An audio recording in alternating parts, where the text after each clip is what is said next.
Welcome to the deep dive. Today we're looking at a pretty provocative question from an article on Pathos. Yeah, the title kind of grabs you. Can the crumbling empire of Christianity be saved? Exactly. It's by Dorian Scott Cole, updated just today, April 16th, 2025. And it digs into why some people feel Christianity's influence might be fading. So our mission today really is to unpack the reasons the author puts forward based on their perspective. Right.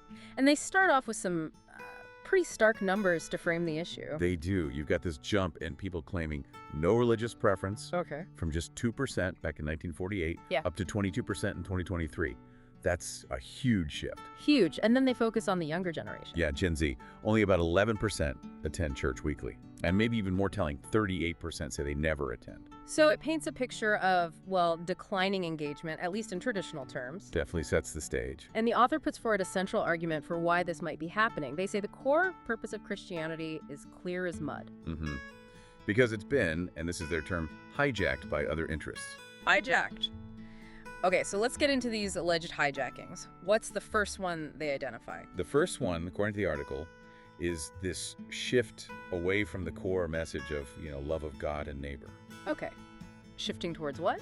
Towards screaming about sin, making that the main focus. And they give an example. Yeah, interestingly, they point way back to the Church of Ephesus in the book of Revelation, suggesting this isn't exactly a new problem, this tension. Losing sight of love. Got it. So misplacing the emphasis, essentially. What's the second hijacking then? This one involves replacing that love of God and neighbor with a heavy focus on proclaiming the end times. Ah, the apocalyptic focus. Right, and kind of withdrawing from the world because of it. The author notes this really gained steam apparently around the 1960s and is still quite prevalent. And the critique is? Well, the author puts it pretty bluntly, suggesting some seem more interested in eternal punishment for others than in actively showing love now. Right, that focus on the future, potentially overshadowing present action and compassion. Okay, what's hijacking number 3? This one shifts gears a bit, moving towards power and money. The author calls it corporate Christianity. Corporate Christianity, meaning? The entanglement of faith with power, money, and betrayal. The idea is that things like capitalism and specific democratic ideals became almost fused with church teachings. And this has roots going back. Allegedly back to the 1930s, according to the author. This merging of worldly systems and spiritual messages. Okay, so this idea of maybe the institutional aspects overshadowing the spiritual core. That seems to be the implication. Which leads into the fourth hijacking, I imagine. It sounds related. It is. It sort of stems from that 1930s movement. The author claims powerful groups essentially started saying Jesus was wrong. Wow. Okay. Wrong about what? That it wasn't about love or spirituality, but that it's really about power. And this influence was subtle. Apparently, yeah. Quietly influencing government and military leaders. Though the author does note a more recent trend of government kind of distancing itself from that specific influence. The dynamics of power and ideology. Okay, number 5. The fifth hijacking tackles nationalism and racism. Yeah. Zealots pushing for the church to represent these things. And they draw a historical line here too, right? They point to Roman Emperor Constantine way back around 300 AD, integrating church and government. The author sees this as a cautionary tale, a fusion with negative consequences. A precedent for conflating faith with national or ethnic identity. Exactly. Something the Protestant Reformation tried to partially undo. The tendency remains, according to the article. It's a recurring theme, isn't it? The mixing of agendas. What's the final hijacking? Number 6. The last one focuses on economics again, specifically dismissing the teachings about helping the poor and the sick. Replacing it with a lust for riches. And they connect this historically, too. Yeah, they draw a line from the plundering during the age of exploration in the 1400s, suggesting that mindset prioritizing personal wealth over compassion persists today in some groups. So across these 6 points, it's a picture of Christianity being pulled away from what the author sees as its core. Precisely. Pulled by sin focus, end times obsession, power, money, nationalism, racism, and wealth accumulation. So having laid out all these hijackings, these critiques, where does the author find the actual core message? What do they say Jesus was really about? Well, they argued Jesus' core message was about showing the way to the spiritual domain, or kingdom of God. Spiritual, not earthly. Right. Something present now and also eternal. and the key sign, the marker of people who get this. Let me guess, actions. Exactly. The fruits, as they put it, referencing the Gospel of Matthew.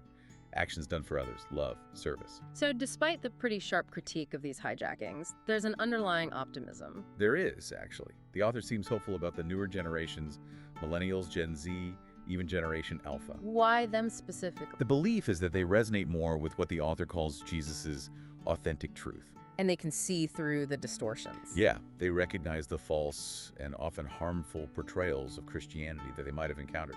So maybe a course correction is possible. Interesting. So boiling it all down, what is the essence of Christianity according to this article? If it's not nationalism or money or power. It's about acquainting people with Jesus' way of life, living in a way that accesses that spiritual kingdom. Through love, charity, mercy. The author sums it up quite simply. Love God. God is love, which is charity and mercy to all. Bring people into the spiritual domain kingdom. Be kind to each other. Simple, but profound. And the author calls for action based on this. They talk about intentionally creating probability spaces. Probability spaces, like environments where good things are more likely. Essentially, yeah. Where demonstrating love and improving the world becomes more probable because you've intentionally set the stage for it. It requires intention. And they also mentioned a potential space. Right, for creative thinking. Yeah, particularly about how to disentangle the church from government or radical elements, finding new ways forward. So it's not just critique, it's also proposing ways to think and act differently. Definitely. And they mentioned more resources becoming available, too, for people who want to dig deeper. Like what kind of resources? Things on Substack, YouTube videos, podcasts on Spotify and Apple, plus the author's own books on related topics, new generations, spirituality, the future of work. And even a course. Yeah, a course on understanding and working with new generations, focusing on finding appropriate ways to minister today. And practical engagement opportunities, too. There's mention of a New Way Forward community launching next year, connecting people for practical solutions. Okay. And lists of various civic service groups, kindness campaigns, different church denominations, outreach arms, social justice hubs, things like stakeholder capitalism initiatives. Wow, quite a list. Education, too. Yeah, briefly mentioned some MITx online courses, one on becoming an entrepreneur, another on evaluating social programs. So lots of avenues. It seems like a broad call, covering personal change, community building, and even systemic thinking. I think so. And it all wraps up with a final thought, which feels pretty relevant right now. What's that? With hate, we have more to lose than gain, break the cycle. Powerful. Yeah. So this deep dive really gives us one specific, quite detailed perspective from Dorian Scott Cole on the challenges and potential futures for Christianity. It definitely does. It lays out these 6 specific hijackings, as the author sees them, as forces pulling Christianity away from its roots. And it prompts you, the listener, to think about how that analysis lands with you. Do these hijackings resonate with things you've observed? Or maybe challenge your own views. What parts felt most compelling or perhaps surprising? And that central message of love and inclusion, how does that fit or maybe clash with the complexities we see all around us today? It's a lot to chew on. For sure. And if you are intrigued, the author provides those pointers to their other work and the resources mentioned if you want to explore these ideas further. So maybe we can leave our listeners with a final thought, inspired by those concepts the author uses. The probability space and potential space. Yeah. What small probability space, what intentional environment could you create just in your own life or community to nudge things towards a bit more understanding or positive action, whatever your own background or beliefs might be? That's a great question to reflect on. Creating those little pockets of positive potential.